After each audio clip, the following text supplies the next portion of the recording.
Hello and welcome to the World Today on China Global Television Network. From Nairobi, Kenya, I'm Mahia Mutua.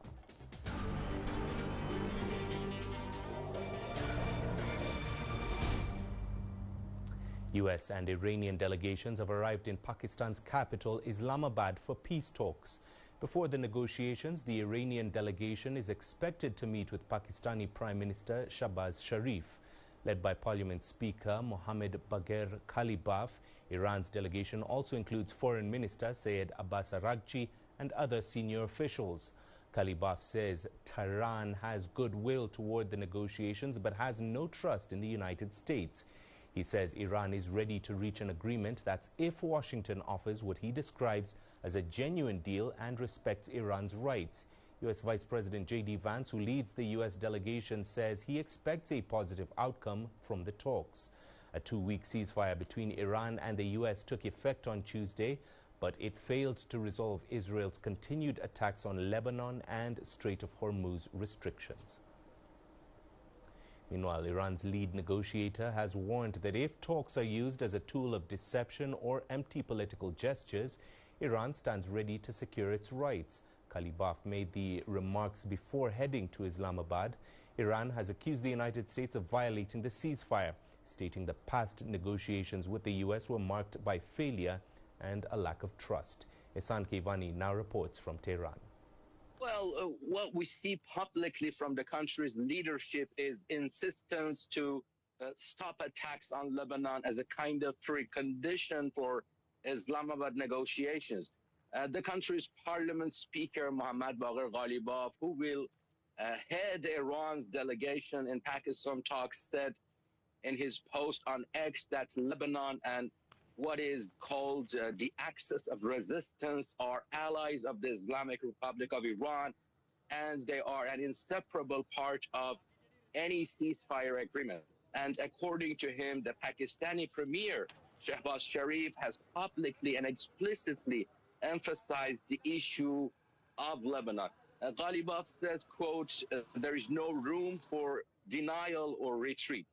Iran's foreign ministry also says conducting talks to end the war is conditional on the United States' adherence to ceasefire commitments on all fronts, particularly in Lebanon. As I said, this is what we know. We are unaware of what is happening behind the scenes. As far as we know, Iran will send its delegation to Islamabad, including Khalibaf, Foreign Minister Araghchi, and the new Secretary of Supreme National Security, Zolgat. There's also a small but vocal group of hardline pro-government folks in Iran who are always dead set against any talks with the U.S. Over the past 2 days, they've held a few scattered gatherings in the capital, Tehran, even chanting slogans against Foreign Minister Araghchi and his team, but they are the exception, plus the fact that the Supreme National Security Council has urgently called on everyone, ordinary people, elites, and political groups to trust and support the process, which is being overseen by the Supreme Leader. Meanwhile, Israel continues its strikes on Lebanon, even as it prepares for talks with Beirut. And differences have emerged between the U.S. and Israel over their priorities in negotiations with Iran. Jonathan Regev reports now from Tel Aviv. Israel says that the talks will take place while fighting also takes place. Benjamin Netanyahu, in a special address to the residents of northern Israel, who seem to be very disappointed from the latest moves, said that there is no ceasefire in place. Fire is still raging, and just in order to understand that, there are sirens in the northern communities in Israel all throughout this entire day, not only border communities, also communities that are further away from the border. And we also had a siren here in the Tel Aviv area overnight. The U.S., we know, as good as the relations with Israel may be, has its own agenda. For example, going into this war, Israel said loud and clear that the three main demands are the nuclear program, the ballistic program, and the proxies. We're not hearing so much from the United States regarding that in the last few days. It's mostly the Strait of Hormuz. So the United States may bring up the demands from Israel, and there may be some level of coordination, but at the end of the day, these are negotiations between Iran and the United States. So coordination, yes, but only to a certain extent. Meanwhile, U.S. President Donald Trump claims the outcomes of negotiations with Iran will be clear in about 24 hours. Trump made the remarks in a phone interview with the New York Post shortly after Vice President J.D. Vance departed for talks with Iran in Islamabad. Trump also told reporters on Friday that the U.S. will have the Strait of Hormuz opened fairly soon. You're not going to let them toll the strait, are you? I mean, it's international. No, we're not going to let that. It's international water. If they're doing that, nobody knows if they're doing that, but if they're doing that, we're not going to let that happen. What would a good deal look like for you? No nuclear weapon, number one.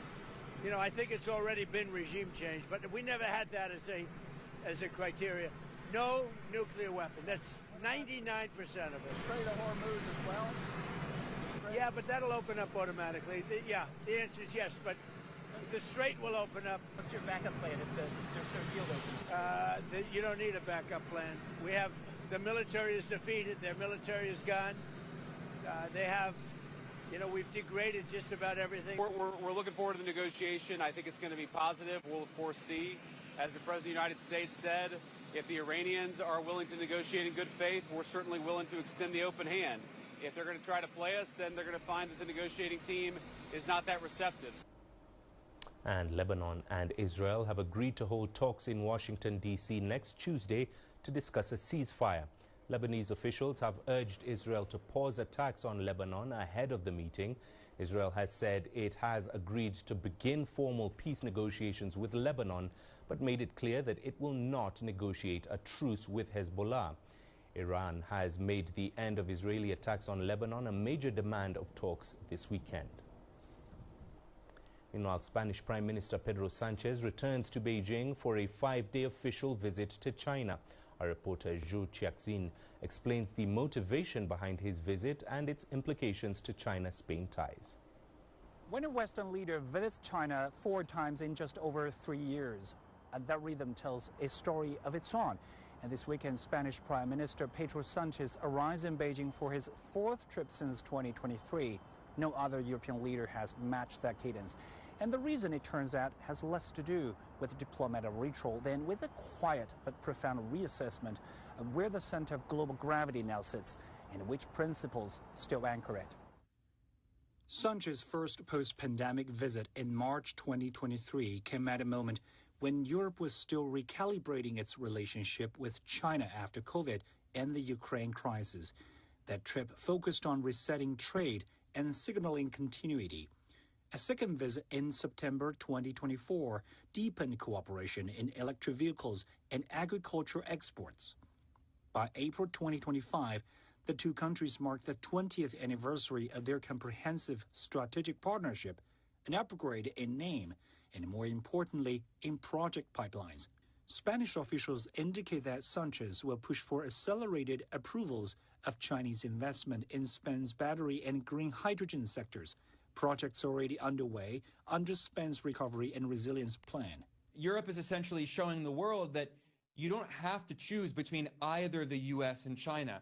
You can seek investment from China, especially in renewable energy technology. Electric vehicles have become extremely important, so Spain can also be a kind of door to the rest of Europe, and it can attract Chinese investment in that way.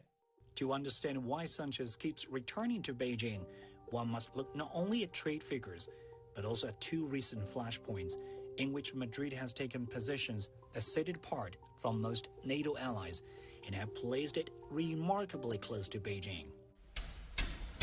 In January 2026, when the United States launched large-scale strikes against Caracas and captured President Nicolas Maduro, Sanchez, among a few Western leaders, declared that his country opposed an intervention that violates international law and pushes the region toward a horizon of uncertainty and belligerence.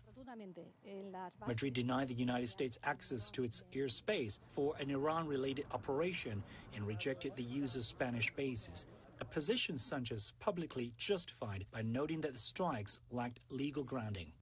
Those against Beijing's position has followed the same line, And at the United Nations Security Council, China voted against a resolution that would have lent legitimacy to unauthorized operations. So I think we should see the very important trips by Prime Minister Sanchez to China show the U.S. that Europe can be more independent and can pursue this policy of non-alignment and strategic autonomy. Spain, under Sanchez, has chosen to insist on the primacy of the UN Charter and has chosen to deepen its relationship with a China that makes the same arguments, not out of strategic convenience, but as a matter of principle. That alignment on principle has quietly found its most tangible expression in economics. China is now Spain's largest trading partner outside the European Union, with two-way goods trade exceeding $55 billion in 2025, representing an annual increase of nearly 10%. But beneath the aggregate numbers lies a more meaningful shift: joint manufacturing of electric vehicle components, shared research into energy storage, and Chinese investment in Spanish infrastructure. Zhou Jiaxing, CGTN, Beijing. And that's it for this edition of The World Today. Do stay with us. I'll be back shortly with more news from the continent in Africa Live.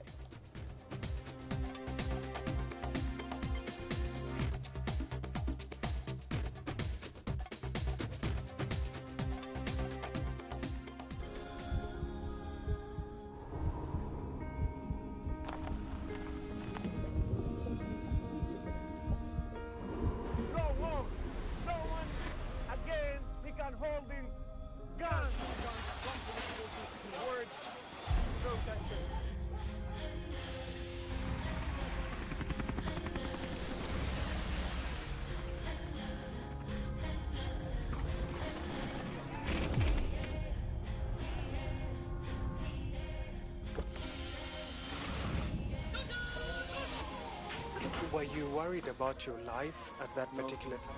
Not at all. Excellency, thank you very much for your time. What is your assessment of the state of the continent today? Africa has the potential to power itself. Excuse me.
3 years on, war-weary Sudanese remain on the move as fighting rages on.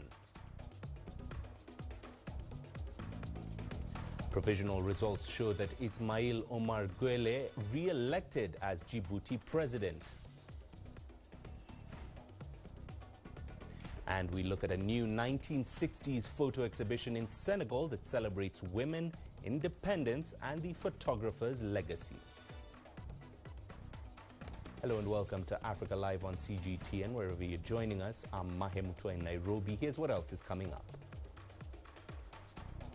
In business, flour exporters in Kenya are forced to discard blooms as freight costs soar.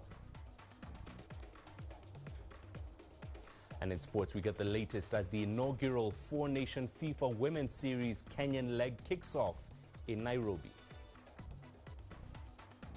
Welcome to the program. We begin in Sudan, where the war will enter its fourth year in a few days with no clear end in sight. The country is facing the world's largest displacement crisis, with many fleeing across borders in search of safety as violence continues and humanitarian needs deepen. CGTN's Joy Kiruki Juma gets us underway. Since fighting erupted in April 2023, more than 14 million people have fled their homes, with nearly a quarter of the population now displaced. Many have been forced to move multiple times as violence spreads across the Darfur and Kordofan regions and Blue Nile state. Across the border in Chad, refugee camps are struggling to cope with the influx. We don't know when things will change. There are difficulties, but our children are going to school, and that gives us hope. Civilians continue to bear the brunt of the conflict, facing bombings, armed attacks, and widespread human rights violations. For millions of Sudanese, the conflict has become a relentless cycle of displacement, and survival means rebuilding from nothing. We lost everything in Sudan. Here we are safe. We are gradually getting used to life here. Chad welcomed us, and the humanitarian organizations provided us with shelters. But limited aid and resources are forcing refugees to find their own ways to cope in displacement camps. We formed a group of women. We make and sell soap to support ourselves because assistance is not enough. In camps like Aure Kasoni, where more than 100,000 refugees are sheltering, conditions are dire. Water is very hard to find. The water supplied by the distribution system is insufficient because of the large number of people. Sometimes people go many days without it. Aid workers warn that basic services are overwhelmed.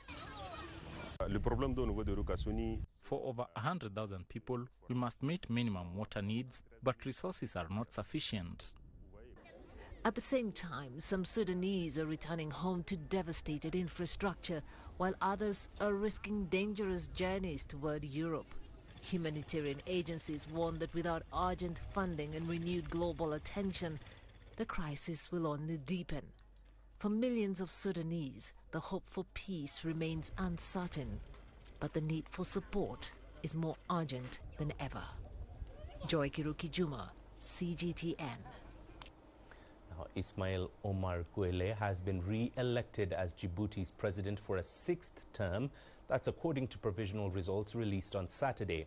The Ministry of Interior announced that he had won with 97.81% of total votes cast. His closest rival, Mohamed Farah Samatar, got 2.19% of the vote. The 78-year-old incumbent announced his victory on a social media post a few hours ahead of the official results, after early results gave him a huge lead. Now, the East African nation, with a population of about 1 million, is a major hub for international commerce on the Red Sea and a key partner in the fight against sea piracy and transnational terrorism. I wish victory, brotherhood, prosperity for all, with everyone fulfilling their responsibilities. And we thank the Almighty for this progress so far. And we hope this will end peacefully across the whole country.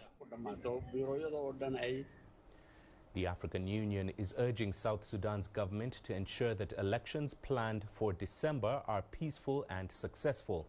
Former Tanzanian President Jakaya Kikwete is in Juba meeting with civil society groups, political parties and government officials. Kikwete was recently appointed chairperson of the AU High Representative for the Horn of Africa and the Red Sea, with a special focus on South Sudan. CGTN's Patrick Oyet reports. The AU says restoring lasting peace must remain a top priority for South Sudan. It says inclusive dialogue involving all stakeholders is key to resolving the country's ongoing tensions. Kikwete stressed that the AU is committed to supporting a peaceful process, including the upcoming elections. The African Union is ready to work with the government of South Sudan to make sure that the elections are held and the elections are successful. But of course, as we continue to work on the issues of peace, security and stability for this great nation of South Sudan. Under the 2018 peace agreement, elections are expected in December ahead of the end of the transitional period in February 2027. South Sudan says the timeline will hold, but key preparations are yet to begin, including voter registration and civic education. The AU says it will continue supporting the implementation of the peace deal. Kikwete is expected to brief the AU, which will then outline the next steps for a broader peace plan. Patrick Oyet, CGTN, Juba, South Sudan. Now, France's decision to invite Kenya to this year's G7 summit is being seen as more than symbolic. Experts say it may signal a shift in how global powers are engaging Africa. The move comes amid confusion over South Africa's participation, briefly clouded by reports of pressure from U.S. President Donald Trump. But beyond the diplomatic back and forth, analysts say this moment reveals deeper geopolitical currents. CGTN's Enoxi Collier reports. The G7, long seen as an exclusive club of advanced economies, is increasingly reaching outward. This year's host nation, France, has invited Kenya, India, Brazil and the Republic of Korea in what appears to be a deliberate pivot toward emerging powers. Good to see you after a very long time. Professor Macharia Munene, an expert on international relations, says that for Kenya, the invitation reflects years of carefully cultivated positioning. The fact that the president has at times said that he is consulting the West for some African issues. So he announces himself. You're consulting the French on Congo issues. Shows he's a good person. And so the French and the Americans will not be quarreling about whom are you inviting. The president of Kenya. He added that Nairobi has emerged as a key diplomatic actor, leading regional peace initiatives, hosting major global forums, and aligning itself with Western partners on trade, climate, and security. But Kenya's invitation is coming alongside questions over South Africa's position. Historically, Pretoria has been the continent's primary interlocutor, with global powers usually invited to the G7 summit. Reports that President Cyril Ramaphosa's invitation had been withdrawn sparked a diplomatic ripple.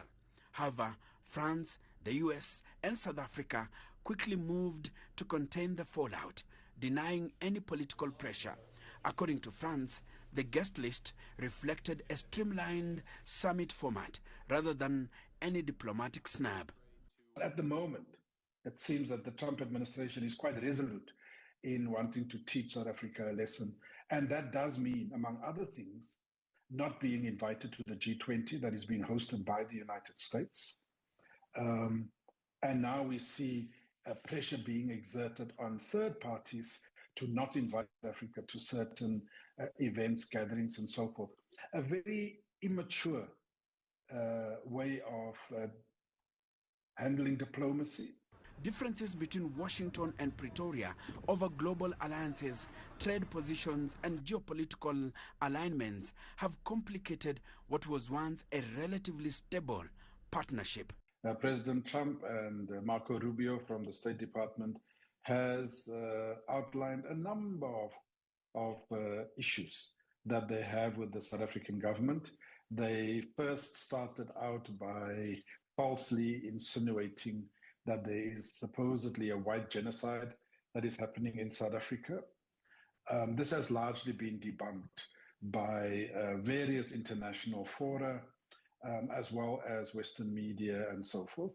Analysts say these tensions have not directly elevated Kenya, but they have created space for a country that is seen as more aligned with Western priorities and more predictable in an increasingly uncertain global environment. Enoxikolia, CGTN. Now, Benin will head to the polls on Sunday to elect a new president.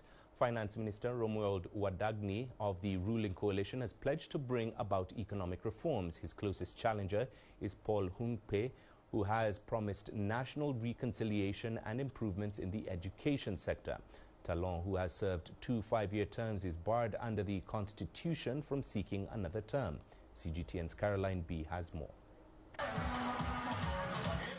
Official campaigning comes to a close on Saturday night in Benin, and the top 2 candidates hit the trail to woo voters. We will address any shortcomings in what has been started by President Talon's government. Dear young people, our efforts over the last 10 years have given us a little more strength.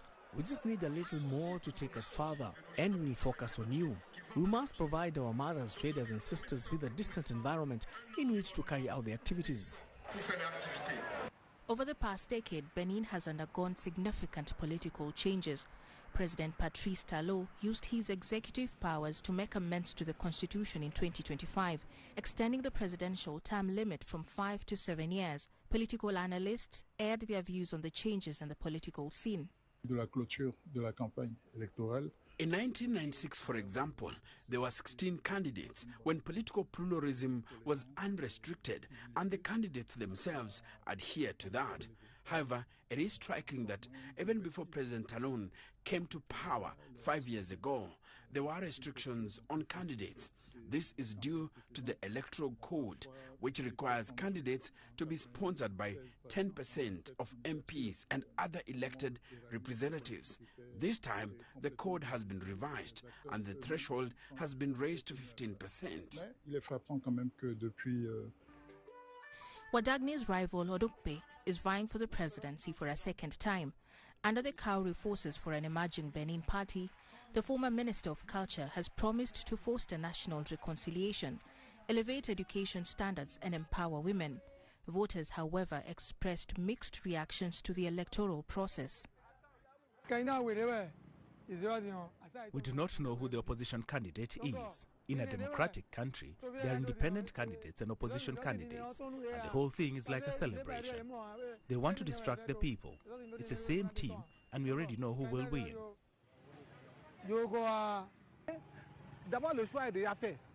I can tell you personally that the choice has already been made.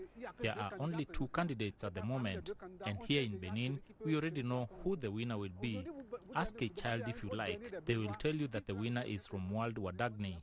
The president has governed and built this country so well that there can be no doubt about the presidential camp's candidate. Isn't it better to choose a second Talon? Of the over 14 million people in Benin, nearly 8 million are registered to vote on Sunday. For any candidate to secure an outright victory in the first round, he would need at least 50% of the vote.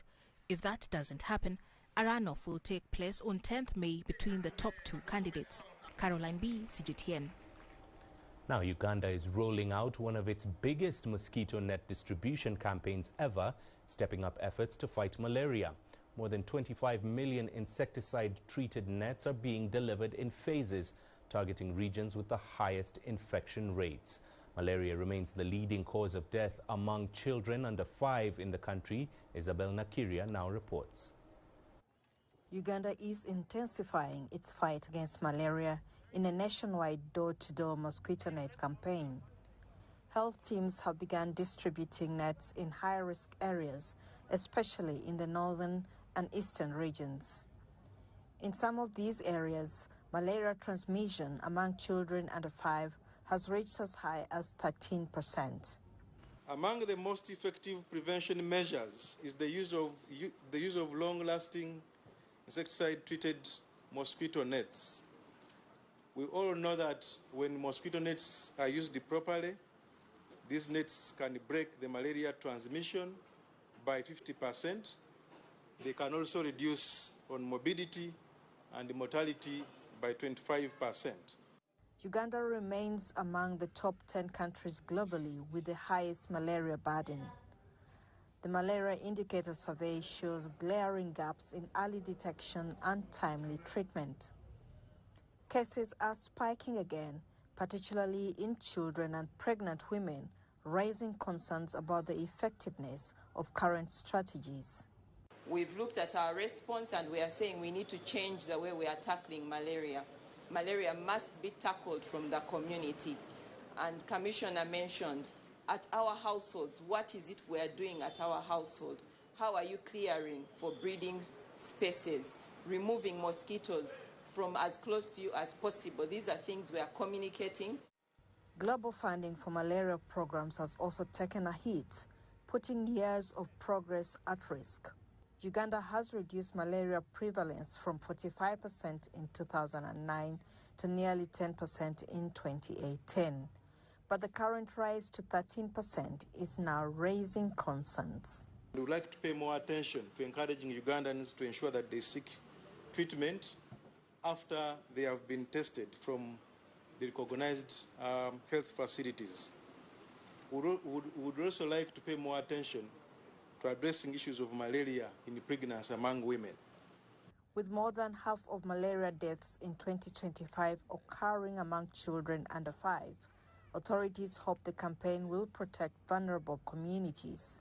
They also hope to get the country back on track to end malaria by 2030. Isabel Nakiria, CGTN, Kampala, Uganda. Now, a new exhibition in Senegal's capital, Dakar, is shedding light on a pivotal moment in the country's history through the lens of photography.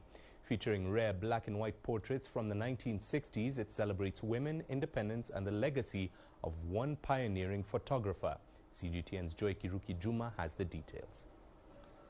A series of striking black and white portraits is drawing attention to a transformative era in Senegal's past at the French Institute of Dakar. The exhibition features 22 works by Beninese photographer Roger da Silva, capturing everyday life in the early years after independence. Curated by Aïcha Sai, it offers a glimpse into women's evolving roles during a time of great social change. From portraits of sisters to candid street scenes, the images reveal confidence, movement, and a sense of newfound freedom. These are photographs from 1961. They show women out and about. It marked the end of colonial rule and the liberation of women in Senegal. For many viewers, the photographs go beyond art, telling a deeper story of emancipation. It really shows women who are free to walk, women who are free to go out and about and take part in activities and events. Residents say the exhibition also plays an important role in preserving history and sharing it with a wider audience. It's a good idea.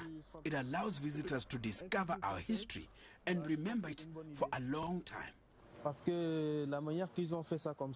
Art critics say the images stand out for their genuineness, capturing ordinary women rather than public figures.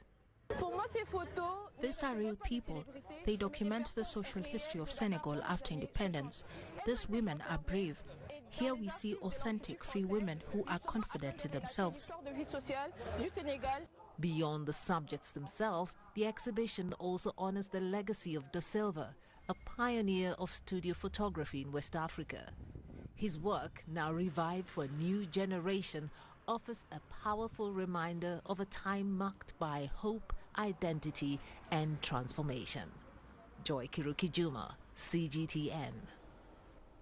Let's take you to Nigeria now, where a prestigious hand-woven textile indigenous to the country's Yoruba ethnic group is gaining global popularity. The thick fabric, often vibrantly multicolored, is used in traditional ceremonial wear as well as statement garments and casual wear. Yet the artisans making it are resisting mechanization, insisting that hand weaving is what makes their creation unique. Caroline B. with that report. Isayin town in southwestern Nigeria is considered the home of Ashoke, the hand-woven Yoruba fabric. Here, makeshift tents and shaded trees double as production hubs for the fabric, whose demand has recently soared, both at home and abroad.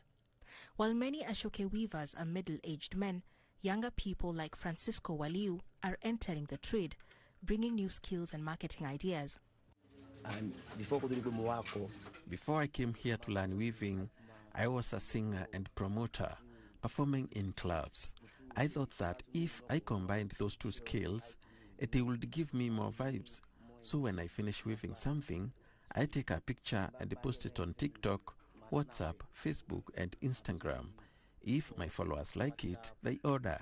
Instagram, all the social platforms. In the past, production included preparing threads from cotton or silk. The fibers were cleaned, spun into yarn and dyed, often using traditional methods. Today, weavers are increasingly relying on threads, available in a variety of colors, while some even engage graphic artists for design ideas. Despite the rising demand, the craft has largely stuck to hand weaving, as attempts to mechanize production have largely failed. If you use a machine to weave a soke, it won't come out as nice as if it was hand woven. People have tried it before and it did not work. It is meant by God to be hand woven.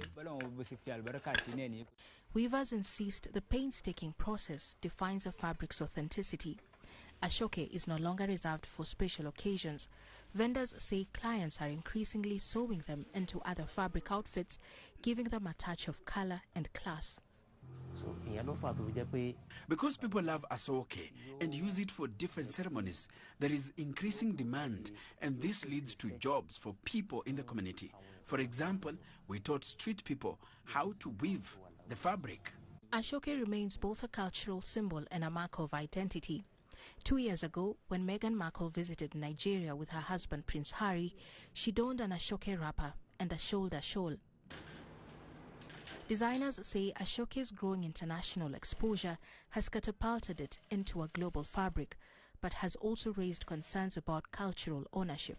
As long as we don't have cases of misappropriation, then definitely we want people to actually know where we're from. We want people to wear the clothes that our ancestors won. Our ancestors have won. We want our ancestors to actually be proud that we've pushed what they've done to the global space. Demand for the fabric has been boosted by Nigerians abroad and the rising support of the country's fashion and music culture. Today, young people, including university graduates, are flocking Isayin to learn a craft that has become an economic lifeline for many. Caroline B., CGTN. Right, and here's what's coming up in the business. Flower exporters in Kenya are forced to discard blooms as freight costs soar. You don't find the stories of North Africa by sitting on the sidelines. You've got to get out, go there, and you'll find them. In the bazaars of Casablanca, among the crowds in Cairo, who come to visit Cairo, the ancient capital of Egypt. Along the waters of the Nile, along the sands of the Sahara. No one else will take you where we can in North Africa. No one else will show you what it's all about.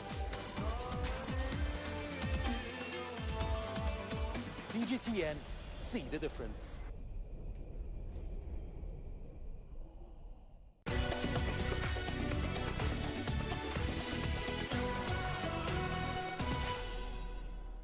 Welcome back. Now, as the U.S.-Israeli war on Iran hits supply chains, Kenya's cut flower industry is under serious strain.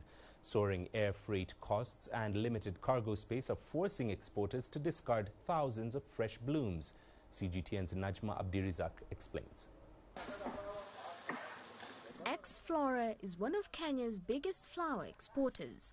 The company ships between 120 and 130 million stems abroad every year. But its vibrant roses might not reach their destination as the ripple effects of the Iran war hits supply chains. About 20 to 25% of our produce we are throwing away, right? Which is substantial. Why are we throwing away? Because the freight cost is too high. I cannot send to Europe some of the produce, I have a limited capacity. Anything extra that I want to buy, I have to bring in a freighter at a higher cost. And that's very high. Then it becomes, it becomes unviable. Growers say the situation has been made worse by their heavy reliance on Middle East airlines. Carriers like Emirates, Qatar Airways and Saudia serve as both key markets and the main freight hubs for Europe. But as severe shortages of cargo space hits flights heading to Europe, exporters are forced to charter expensive additional planes. A Shift 9 says is commercially unviable. Middle East has two-fold impact. One, it is a market itself. It's a fairly large market compared to the size and number of people who live there. But also, it's a hub for all our freight services. We use Saudi Airlines, we use Emirates, we use Qatar. These are major providers of freight services. So that is having a major impact. Can we get up tomorrow and go to somebody else? I don't think so. So to that extent, there is very little we can do. To ease the pressure, Explorer is now eyeing new markets such as India. We are looking to see markets like India open up. That could be a different channel. We may not have to go through the Middle East. We could fly directly or something like that. So yes, for the long term, we are thinking those could be the mitigating measures to, overcome such challenges that might arise. For Kenya's larger economy, any impact on the flower sector means a direct hit on hundreds of thousands of jobs and the country's vital foreign exchange earnings. But with freight costs continuing to climb, the industry now faces growing uncertainty and potential threats to its future growth. Najma Abdulrazak, CGTN. Well, the war on Iran is also hitting economies already under pressure. In Nigeria, global crude volatility linked to the war is driving up domestic pump prices. Despite recent signs of easing inflation, the surge in fuel costs is now pushing transport, food and production expenses higher once again. Now, this is raising concerns that Nigeria's fragile economic recovery could stall. CGTN's Ian Kinyua has this report. Since late February, global oil market jitters tied to the war in Iran have filtered into Nigeria's domestic economy. Fuel prices have climbed sharply after multiple adjustments by marketers responding to high import and freight costs. For millions of Nigerians, there has been an immediate impact, especially in transport. There are days where I can't go out in my car just because of the hike in the petroleum prices. There are times clients call me to meet up with them, certain places. Before we don't do it, now I have to tell the client, you have to send me transport fare. In the capital of Abuja, commuters say transport costs are consuming a growing share of their income. And with global oil prices remaining volatile, local reports suggest another increase could be on the horizon. I mean, it has been difficult. I just dropped from Gudu and I paid 400, something that used to be 100 naira, and you can see it's like 4 times what it used to be before. And when I'm going, I don't know how much it will be, because if you're looking at the cost of everything and fuel price, 1,000 naira can barely take care of my transport. But the impact goes beyond commuting. In a country where businesses rely heavily on diesel generators due to unstable power grid, rising fuel costs are pushing up production expenses across industries. From manufacturing to retail, these costs are being passed on to consumers, fueling broader inflation. So most people look at it from the logistic part, but we also have an operation part, which is increasing the cost of operation. I mean, in Nigeria, power is not a steady thing, so most of our production rely on the use of diesel to power the plant. The war can be seen as elephant fighting elephants, and the ant is actually suffering. So it's affecting everybody. The crisis could not come at a worse time. Nigeria had only recently seen inflation ease to around 15%, its lowest level in years. But analysts warn that rising fuel prices could reverse those gains. For a country that imports much of its refined fuel, despite being a major crude producer, external shocks like this remain a key vulnerability. And even as a delicate 2-week truce gets underway, Nigerians are bracing for more pressure on already stretched household budgets. Ian Kinywa, CGTN. Let's turn to Madagascar now, where the government has declared a 15-day state of emergency in the energy sector amid severe fuel shortages linked to the Middle East conflict. The presidency said the decision was taken following a cabinet meeting earlier this week over fears the situation could lead to public disorder.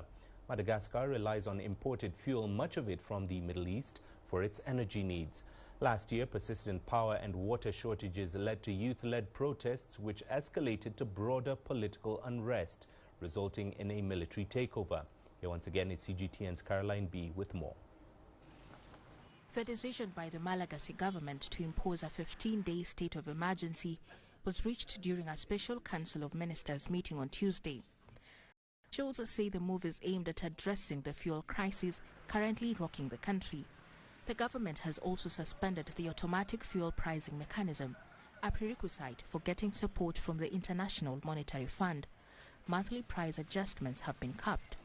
The government is now working on balancing fiscal constraints with the need to maintain supply. We had extensive discussions with the IMF as the automatic fuel pricing mechanism is one of the key conditions. However, it is not in the interest of public finances nor consumers. That is why we decided to suspend it under the emergency measure. If we immediately apply real market prices, it would not be sustainable for consumers either. So we need to determine technically what measures can both support public finances and ensure fuel supply. Soon after the announcement, people rushed to fuel stations in anticipation of further fuel shortages. This follows weeks of stagnation in multiple sectors as the country relies on oil to produce much of its electricity. To the industry players and stakeholders, there is much uncertainty over the policy. They say 15 days of energy emergency, but we don't really know what that means. At my level, what does it actually involve? What exactly are they going to do? Madagascar is facing a structural energy crisis characterized by a heavy reliance on imported petroleum products, chronic supply fragility, significant fiscal pressure linked to implicit fuel subsidies, and a high external vulnerability to geopolitical shocks and international price fluctuations. In September last year, power cuts were a trigger to mass protests across the nation, contributing to the fall of the previous administration.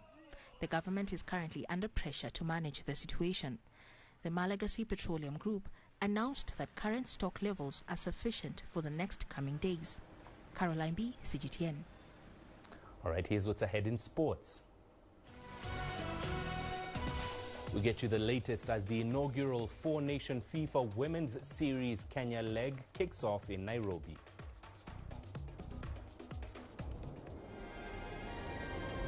The greatest journeys, the greatest sights, the greatest adventures. Here in Kanata, this weir allows the locals to walk on water. We're far more than just TV news. We're your passport to